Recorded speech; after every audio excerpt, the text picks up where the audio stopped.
Foam rolling for the lats, all right?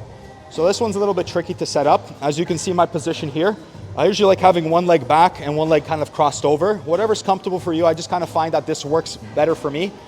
Now your lats, they pretty much originate into the spine, right? So somewhere down here. So my body would have to be a little bit contorted, right? And they insert pretty much into your armpit or your humerus, right? Which is my upper arm. So this is essentially where you want to stop. You don't have to go any further onto the tricep.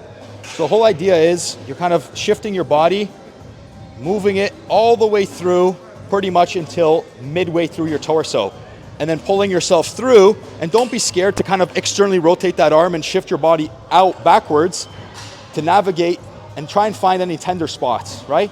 Let's say I find a tender spot here. I'm like, hold there for a second. Go side to side 5 times, front and back 5 times, clockwise, little circles 5 times, and backwards, counterclockwise 5 times, and then slowly roll out. Anywhere between 15 to 30 seconds. And at the end of the day, if you find a spot that's a little bit tighter, spend a little bit more time there. Your muscles will thank you for it.